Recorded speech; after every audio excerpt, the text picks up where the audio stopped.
Hi guys, welcome to Cherry Explains. तो आतिश और मिर्ज़ाना office में काम कर रहे होते हैं और तभी वहाँ पर यासिर आ जाता है। तो जैसे ही यासिर वहाँ पर आता है ना, तो वो बोलता है कि इटली वाले बिज़नेस में ना थोड़ी गड़बड़ हो गई है, तो वहाँ पर ना मतलब हमें एक जाने को जाना पड़ेगा। तो मिर्ज़ान कहती है ठीक है, हम चलेंगे। तो वो बोलता है कि हम कैसे जा सकते हैं। वो बोलती है कि क्यों नहीं जा सकते, हम जा सकते हैं ना। फिर वो सोचता है, फिर बोलता है कि वैसे हाँ, आइडिया तो अच्छा है, आइडिया बुरा नहीं है, हम जा सकते हैं। और वो काफ़ी ऐसे खुश हो जाता है। तो मरजान उसे बोलती है कि जैसे वेडिंग से पहले एक थोड़ी सी अपनी ट्रिप भी हो जाएगी इस बहाने। तो वो बोलता है कि चलो ठीक है। फिर उसके बाद यासिर भी काफ़ी खुश हो जाता है और बोलता है कि सही बात है, तुम दोनों इंजॉय करोगे। फिर इसके बाद वो वहाँ से चला जाता है और मरजान ना बहुत ज़्यादा ऐसे एक्साइटेड हो जाती है इस चीज़ के लिए। उसके बाद ना वो कहती है कि जल्दी चलो, अभी ना हमें जाना है। तो वो बोलता है कि अभी? वो बोलते हैं कि हाँ, अभी घर पहुँचेंगे तभी तो हम सारी पैकिंग कर सकेंगे ना, सूटकेस भी पैक करने वाले हैं, तो जल्दी घर चलो। फिर ना वो आतिश का कोट उसको पहनाती है और बोलती है कि जल्दी चलो और मैं बहुत ज़्यादा एक्साइटेड हूँ तुम्हारे साथ इटली जाने के लिए। तो इतना कहते ही ना वो वहाँ से चले जाते हैं। फिर हमें दिखाया जाता है बिनाज़ घर पे काम कर रही होती है और वहीं पर आ जाती है मिर्ज़ान की मॉम नरमीन। तो वो बहुत ज़्यादा ऐसे होती है और रो रही होती है, और जैसे वो बिनाज के सामने आती है ना, तो बिनाज उसका ऐसे चेहरा देखकर थोड़ी ऐसे घबरा जाती है और बोलती है कि नरमीन, मिस नरमीन, आप ठीक हो क्या? तो वो बोलती है कि मुराद, मुराद के बारे में मुझे सच बताओ, क्या वो मेरा ही बेटा था? तो इतना सुनते ही वो ऐसे मतलब बिल्कुल हो जाती है कि इसको कैसे पता चल गया। फिर वो बोलती है कि बताओ बिनाज, मुझे सच बताओ, जो हायदर ने मुझसे छुपाया, क्या मुराद मेरा बेटा था या फिर नहीं था? तो बिनाज कुछ नहीं बोलती। तो फिर वो फिर उससे कहती है कि मुझे सच बताओ, मुझे सच जानना है, तो सच बताओ। और ना बिनाज नीचे देखकर ना अपना सर हिला देती है कि हाँ, वो आपका बेटा नहीं था।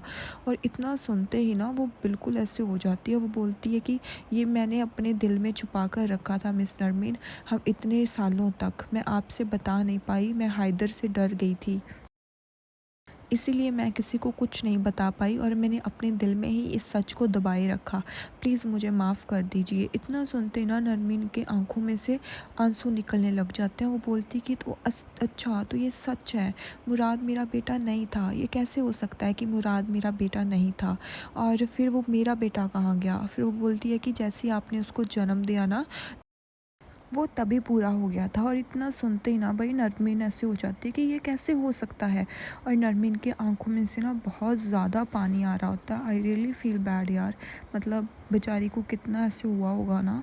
फिर उसके बाद वो बोलती है, मतलब बिनाज उसको सब सच बता देती है कि ये सब मुझे हायदर ने कहा था कि किसी को भी नहीं बताना है। तो वो बोलती है कि तुम इतने सालों तक फिर चुप क्यों रही, तुमने मुझे भी क्यों नहीं बताया, और ये इस झूठ पर तुम लोगों ने मुझे सच क्यों बता दिया कि ये मेरा था? फिर वो बोलती है कि मुझे माफ़ कर दो, और बिनाज भी ना वहाँ पर बहुत ज़्यादा से रोने लगती है। फिर वो बोलती है कि मेरे को नहीं पता था कि आज आज आपके सामने ये सच सामने आ जाएगा। उस टाइम मेरे को ये भी नहीं पता था कि मुराद मुजियन का बेटा है। और इतना सुनते ही उसकी आंखें ना ऐसे हो जाती है कि क्या? वो बोलती है कि मतलब बिनाज भी ऐसे हो जाती है कि इसको नहीं पता था क्या? तो नरमीन उसके मुंह की तरफ ऐसे देखने लगती है। फिर बिनाज को ऐसे रियलाइजेशन हो जाती है कि उसने गलत बोल दिया। वो बोलती है कि क्या कह रही हो तुम बिनाज ये? वो बोलती है कि नहीं नहीं, मैंने कुछ नहीं कहा, मुझे माफ़ कर दीजिए, मैंने कुछ नहीं कहा। फिर वो फिर उसके पास आती है और बोलती है कि बताओ मुझे, क्या कह रही थी तुम? फिर वो बोलती है कि मेरा मुराद मुजियम का बेटा है, सच बताओ। तो ना वो फिर से बिनाज ऐसे रोने लगती है और ऐसे फुल अपना मुंह ना अपने हाथों से ढक लेती है और कुछ नहीं बोलती, और बोलती है कि मैंने कुछ नहीं कहा, मैंने कुछ नहीं कहा, और आपने कुछ नहीं सुना। तो वो फिर उससे पूछती है कि ये कैसे हो सकता है, क्या वो सच में उसका ही बेटा है? और इतना सुनते ही ना बेचारी वो ऐसे हो जाती है कि ये सच कैसे हो सकता है। फिर ना नरमीन ना उसको बिनाज को ऐसे पकड़ लेती है और बोलती है कि प्लीज़ मुझे सच बता दो, तुम चुप मत रहो, प्लीज़ मुझे बता दो कि क्या वो सच में मुजियन का ही बेटा था।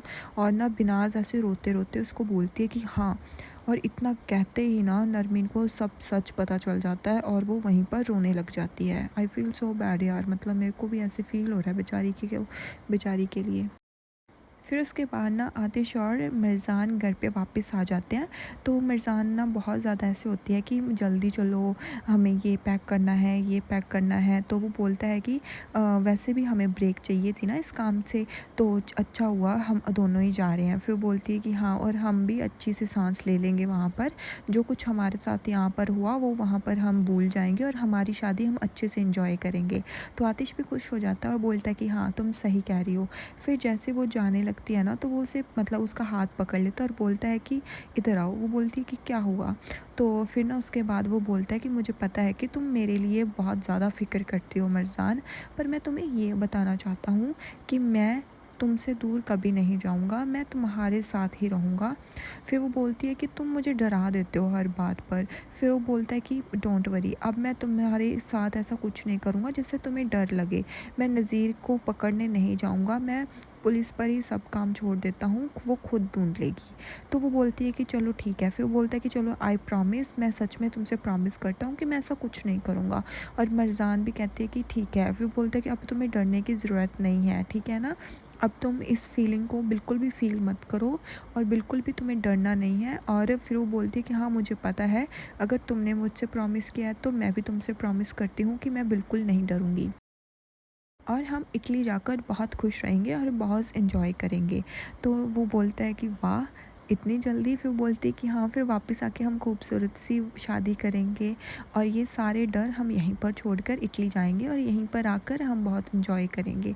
फिर बोलता है कि वाह! क्या बात है मिर्ज़ान, तुम तो मेरी शेरनी निकली, तुम तो बहुत बड़ी मतलब ऐसे शेरनी हो, तुम बिल्कुल भी नहीं डरी। फिर वो मतलब उसको अपने हग कर लेता है और ना वो दोनों हगी-शगी करने लग जाते हैं और वो बहुत ज़्यादा खुश होते हैं, पर घर पर इनको पता नहीं है क्या कुछ हो रहा है। फिर ना हमें दिखाया जाता है मुज़म्म हानिम ना बैठी होती है और वहीं पर नरमीन आ जाती है। मुज़म्म हानिम उसको देखकर ऐसे खड़ी हो जाती है। वो बोलती है कि क्या हुआ? तुम ऐसे क्यों दिख रही हो? वो बोलती है कि तुमने किया, जो सब किया ना तुमने किया। और तभी वहाँ पर मिर्ज़ान और आतिश भी आ जाते हैं। तो वो बोलती है कि मैंने क्या किया? हाँ? वो बोलती है कि तुमने मेरे बेटे को मुझसे दूर किया। और मिर्ज़ान ना आकर उसको पकड़ लेती है। वो बोलती है कि ये क्या हो रहा है? और वहीं पर सब लोग घर के आ जाते हैं। फिर वहाँ पर बिनाज़ भी आ जाती है और कमाल, बुराक सब आ जाते हैं। फिर वो बोलती है कि मैंने कुछ नहीं किया तुम्हारे बेटे के लिए, मैं क्यों तुम्हारी बेटे की कोई भी फ़िक्र करूँगी। फिर उसको ना ऐसे अजीब-सा फ़ील होता है। वो बोलती है कि तुमने सिर्फ़ मेरे बेटे को ही मुझसे दूर नहीं किया, तुमने खुद के बेटे को भी अपने आप से दूर कर लिया। इतना सुनते ही वो ऐसे हो जाती है। वो बोलती है कि तुमने खुद ने अपने बेटे को अपने आप से दूर कर लिया। फिर वो ऐसे उसकी तरफ देखती है और ना मतलब आतिश भी ना ऐसे उसकी तरफ देखने लगता है और मरजान तो बिल्कुल ऐसे हो जाती है कि ये सच है या फिर झूठ है। फिर तभी वहाँ पर सब लोग आ जाते हैं। फिर वो बोलती है कि मुराद तुम्हारा बेटा था। और इतना सुनते ही मुझे हानिम ऐसे बिल्कुल ऐसे हो जाती है कि ये कैसे हो सकता है। और जो आतिश है ना, वो भी ऐसे हो जाता है कि ये कहीं झूठ तो नहीं बोल रही। और जो मतलब जमाल है, उसकी तो आंखें की आंखें ऐसे खुली की खुली रह जाती हैं। तो मुझे हानिम बोलती है कि झूठ मत बोलो, ये सब झूठ है, वो मेरा बेटा नहीं था। वो बोलती है कि नहीं, ये झूठ नहीं है, ये सच है। ये तुम अपने आप को सोच रही हो कि ये झूठ था, पर ये झूठ नहीं है, ये सब सच है। और तुमने खुद ने अपने बेटे को अपने आप से दूर कर लिया। और इतना सुनते ही ना मतलब सब लोग ऐसे हो जाते हैं कि क्या, ये कैसे हो सकता है। फिर उसके बाद ना नरमीन उसे बताती है कि हाइदर ने उसको उठा लिया था तब, और जब मेरा बेटा हुआ था तो वहाँ पर रख दिया था। वो फिर से चिल्लाने लगती है। वो बोलती है कि नहीं, तुम झूठ बोल रही हो। तो नरमीन कहती है कि नहीं, मैं झूठ नहीं बोल रही हूँ, मैं सच बता रही हूँ, ये सच है, ये सच है, ये सच है। और मतलब मुझे हानि का तो बुरा हाल हो जाता है। वो बोलती है कि हाइदर ने हम दोनों को धोखा दिया है इस चीज़ के लिए। और ना आतिश मरजान की तरफ देखने लगता है और मरजान उसकी तरफ। फिर बोलती है कि मुराद भले ही तुम्हारा बेटा हो, भले ही तुमने उसको जन्म दिया हो, पर उसकी माँ मैं थी। तुमने मेरे बच्चे को मुझसे छीन लिया, तुमने खुद के बच्चे को खुद से छीन लिया। तो ये कैसे हो सकता है? तुमने 2 बार अपने बच्चे को खुद से छीन लिया। और इतना सुनते ही ना सब लोग उनकी तरफ देखने लगते हैं और यहीं पर ये एपिसोड एंड हो जाता है।